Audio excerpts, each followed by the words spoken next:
வருத்தப்பட்டு யாரை கூப்பிடுகிறார் என்றால் இயேசு வருத்தப்பட்டு பாரத்தை சுமந்து கொண்டு வேதனைகளை சுமந்து கொண்டு வியாதியை சுமந்து கொண்டு சமாதானம் இல்லாதபடி கூட வாழ்ந்து கொண்டிருக்கிற ஒவ்வொரு சகோதர சகோதரியும் ஒவ்வொரு குடும்ப பிள்ளைகளை பார்த்து இயேசு கூப்பிடுகிறார்.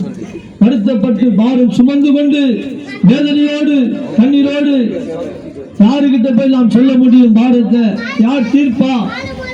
யாருக்கிட்ட என்னுடைய வேதனையை நான் சொல்ல முடியும்?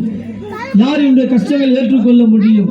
இயேசு ஒருவரே உங்கள் வருத்தங்களை அவர் ஏற்றுக்கொள்கிறார்.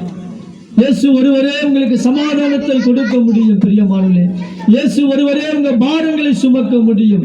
என் பாரத்தை சுமப்பாரா? என் அக்கிரமத்தை சுமப்பாரா? எல்லாவற்றையும் இயேசு சுமப்பார். அவர் உங்களுடைய பாரங்களை சுமக்கவே இந்த பூமிக்கு வந்தார். ஒவ்வொருடைய குடும்பத்தை பார்க்கிறார். நம்ம தான் என்ன பண்றோம்?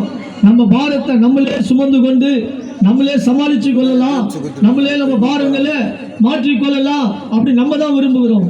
ஒரு காலம் முடியாது பிரியமானவர்களே, ஒரு காலமே முடியவே முடியாது. நம்ம பாரத்தை நாம் சுமந்து கொண்டே இருந்தால் கடைசியில நமக்கு என்ன நடக்கும்? மரணம் தான் வரும். பாரத்தை சுமந்து சுமந்து வேதனைகளை சுமந்து சுமந்து இன்று நம்முடைய இருதயம் எவ்வளவு பாரத்தை சுமக்க முடியும்?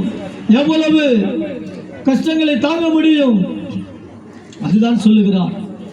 வருத்தப்பட்டு பாரம் சுமக்கிறவர்களே, எல்லோரும் என்னிடத்தில் வாருங்கள், நான் உங்களுக்கு இளைப்பாறுதலை தர, மன அமைதியை தர, சமாதானத்தை தர.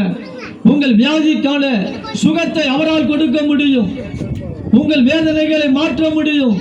நீங்க ஒருவேளை நமக்கு தெரிஞ்ச உறவினர்கள், நமக்கு தெரிஞ்ச நண்பர்கள், நமக்கு தெரிஞ்ச நிறைய பேர் ஆட்கள், அவங்க கிட்ட போய் சொல்லலாம். சொன்ன அந்த நாளிலே சொல்லிவிட்டு அப்படியே வருவோம். அந்த